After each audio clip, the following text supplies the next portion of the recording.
And welcome back to my channel. আজকে video খুবই interesting হবে। আজকে আমি আপনাদেরকে পুরো সূত্রের সাহায্যে পিছনে বোট সামনে ডিপ গলার ওপরে ৩৬ অথবা ৩৭ ছাতির পুরো সূত্রের সাহায্যে এ টু জেড ব্রা কাট ব্লাউজের পুরো কাটিং দেখাবো। আর এটা দেখার পরে দেখবেন আপনারা পুরোটাই শিখে যাবেন। তো এই হচ্ছে সাইডে আমি মেজারমেন্ট লিখে দিয়েছি। এবারে একটা সিঙ্গেল পেপার নিয়েছি, এখানে প্রথমে একটাই সিঙ্গেল পেপারে সামন পিছন দুটো বেরোবে। যার যা ঝুল হবে ঝুলের সাথে 1 ইঞ্চি প্লাস করতে হবে। আর যেহেতু বোট নেকের উপরে থাকছে পুরজা তার অর্ধেক নিতে হবে। নিয়ে দুটো দাগকে এইভাবে স্ট্রেট লাইনটা টেনে দেবো নিচের দিকে। আর এখান থেকে শোল্ডার ডাউন কম্পালসারি দেবেন 1 ইঞ্চি অথবা 1 ইঞ্চি 236 অথবা 37 ছাতির জন্য। আর এখান থেকে 2.5 ইঞ্চির গ্যাপিংয়ের দাগ দিয়েছি জাস্ট শোল্ডার ডাউনটাকে ম্যাচ করার জন্য। আর তারপর থেকে নিতে হবে Mohra straight line. Mohra straight line নিয়েছে 7 ইঞ্চি 2 সুত। পুট ভেঙে যতটা বেরিয়েছে তার থেকে আপনি 1/2 ইঞ্চি বেশি 1/2 ইঞ্চি কমও নিতে পারেন। যেখানে মোহরা স্ট্রেট লাইন শেষ সেখান থেকে ছাতির একের চার নিয়েছি। আর তারপরে 1.5 ইঞ্চি এক্সট্রা নিচে চলে আসবো। এখানে কোমরের একের চার নিয়ে নিতে হবে প্রথম। তারপরে এখানে 1 ইঞ্চি অতিরিক্ত নিতে হবে এক্সট্রা মার্জিনের জন্য। আরও 1.5 ইঞ্চি নিয়ে নেব, যেটা আমাদের ভবিষ্যতে ভিতরে রাখবো তার জন্য। যেমনটা আমি বলছি হুবহু সেম টু সেম নেবে। তো দাগ দুটোকে মিলিয়ে দেওয়ার পরে এখান থেকে নিতে হবে মেন পার্ট, যেটা বেল্ট বের করার জন্য যার যা পয়েন্ট হবে পয়েন্টের সাথে 3 অথবা 3.5 ইঞ্চি প্লাস করে আপনি একটা দাগ দিয়ে দেবেন। নিচে যেটুকু পার্ট পড়ে থাকবে সেটাই আপনার পারফেক্ট বেল্ট। অনেকেই বলে যে বেল্ট পার্ট ওপরে উঠে যায় ব্রেস্ট পোর্শনের থেকে। এটা একবার করে দেখবেন, খুবই ভালো হবে। আর যার যা গলার লম্বা তার সাথে 1/2 ইঞ্চি প্লাস করে গলার লম্বা দাগ দেবেন। এবারে এখান থেকে নেব গলার চওড়া 3.5 ইঞ্চি। প্রথমে যেটা নিয়েছিলাম ওটা শোল্ডার ডাউনের জন্য, আর এটাই অ্যাকচুয়াল গলার চওড়া আমাদের 3.5 ইঞ্চি। যেহেতু বোর্ড নেক আছে আর নিচে কম্পালসারি 1 ইঞ্চির মতন কমই নেবেন, কারণ পিছনে বোর্ড কিন্তু সামনে তো ডিপ গলা। ওই জন্য যেখানে গলার লম্বা শেষ সেখানটা একটুখানি কমিয়ে নিতে হবে। তারপরে এখান থেকে 1 ইঞ্চি ওপরে দাগ তুলে আপনি এখানে চাইলে সুইট হার্ট শেপ করতে পারেন, নাহলে এখানে গোল শেপও করতে পারেন। কিন্তু ব্রা কাটে বেশিরভাগ ডিজাইন খুব একটা ভালো ফোটে না। কর্নার থেকে 1 ইঞ্চি ওপরে দাগ তুলেছি আর এই দুটো পার্টের মিডল বের করে নিয়েছি, নিয়ে ডট ডট করে শেপ দিলাম। এটা পিছনের পোর্শনের শেপ। আর সামনের জন্য এখান থেকে ভিতরের দিকে 0.75 তালপাট কাটতে হবে। দাগটাকে ভিতরের দিকে নিয়ে এখানে ডট ডট করে শেপ দিয়ে দেবো। ব্যাস, এখানে তালপাটও কমপ্লিট হয়ে গেছে। সামন পিছন একসাথে আছে। অবশ্যই এখানে রাউন্ড টু রাউন্ড কিন্তু চেক করতে হবে, কারণ রাউন্ড টু রাউন্ড ঠিকঠাক না বসলে আপনার বডি পার্টের মোহরার সাথে তখন কিন্তু প্রবলেম হতে পারে। এবারে এখান থেকে খাপের মেজারমেন্ট নেব 6 ইঞ্চি ছাতির জন্য, 6 ইঞ্চিটা পারফেক্ট। আর এখান থেকে কর্নার থেকে 3 ইঞ্চি ভিতরে আসবেন, কারণ বোট গলার ওপরে আছে। আর ওপরের যে 1 ইঞ্চি গলার সাইডে ম্যাচ করেছিলাম তার সাথে এইভাবে 3টে দাগ ডট ডট করে ম্যাচ করিয়ে দিলাম। আর এখানে আমি রাউন্ড শেপ করে নিচ্ছি, তাই দাগটাকে একটু রাউন্ড করে এই যে আমাদের খাপের পোর্শনটাকে ম্যাচ করিয়ে দিলাম। যে কোনো শেপ দিতে পারেন। আর নিচে থেকে 3 ইঞ্চি ওপরে দাগ তুলতে হবে, অপর সাইডেও 3 ইঞ্চি। আর খাপের মিডিল বের করে মিডিল থেকে 2.5 ইঞ্চি দাগ তুলতে হবে। দুদিকে যা তার থেকে মিডিলে 1/2 ইঞ্চির কম। এবারে আর কিছুই নয়, ডট ডট করে শেপটাকে ম্যাচ করিয়ে দেবেন। আর বেল্টের শেপের জন্য 0.75 দাগ তুলে এইভাবে শেপটাকে ম্যাচ করে দিতে হবে। আর এখানে সবথেকে ইম্পর্টেন্ট পার্ট, এখান থেকে 1/2 ইঞ্চি ওপরে একটা দাগ দিয়ে এখানে একটা ছোট্ট মতন একটু কেটে দিতে হবে, যেমনটা এখানে আমি শেপটা দিচ্ছি। এটা করলে কিন্তু খুবই ভালো ফিনিশিং আসবে কর্নার থেকে। আর এখানে যেন রাউন্ড থাকে, কোন টাইপের যেন না হয়ে থাকে। এইটুকু পার্ট কেটে উঠে যাবে আর এতে ফিনিশিং খুবই ভালো আসবে। অবশ্যই প্রত্যেকে একবার করে দেখবেন, দারুণ ফিনিশিং আসবে।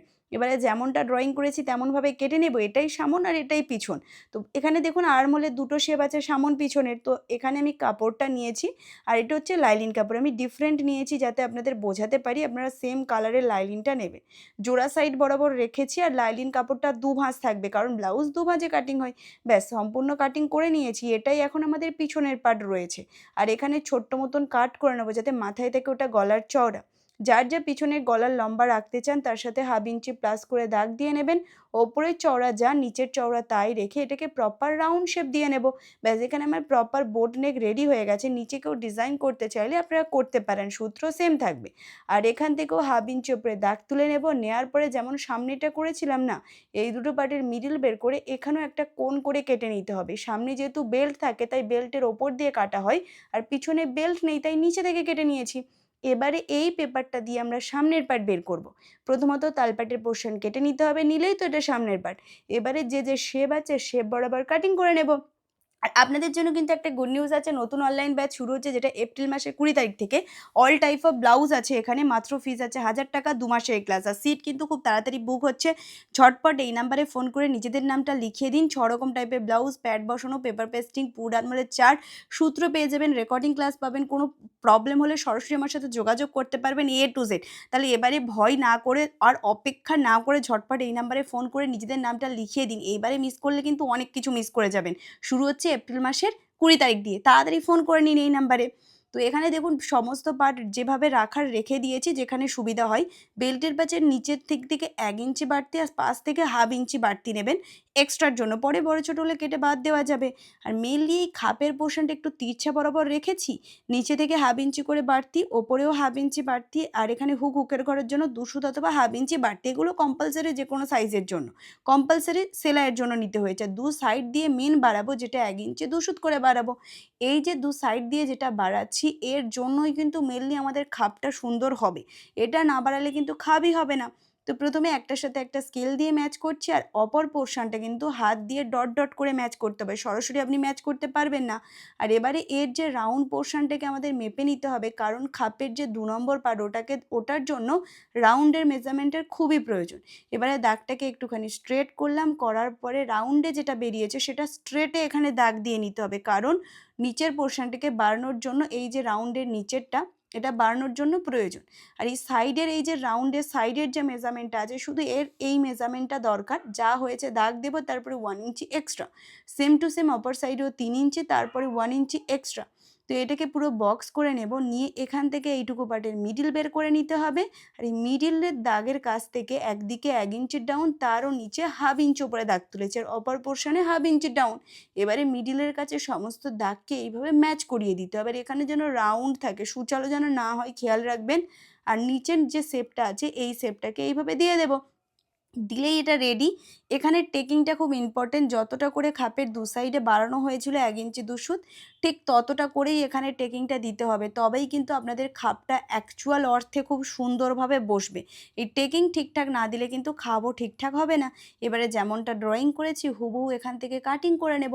নিলেই আমাদের সম্পূর্ণ পার্ট রেডি। আর মেন কাপড়ের উপর রেখে একটু একটু করে বড় বড় করে কাটিং করে নেব। আর যদি আপনারা ফুল স্টিচিং দেখতে চান পুরো টিপস সহ, অবশ্যই কমেন্ট করবেন, আমি আন্ডারগ্রাউন্ডভাবে আপনাদের পুরোটা দেখিয়ে দেব। আর যারা এখনও ভাবছেন অনলাইনে ক্লাস করব কি করব না ভয়ে আছেন, ঝটপট এই নাম্বারে ফোন করে নিজেদের নামটা লিখিয়ে দিন, কারণ কত আর ভয় করবেন। অনলাইনে খুবই ভালোভাবে শেখা যায়, রেকর্ডিং ক্লাসও পেয়ে যাবেন ঝটপট।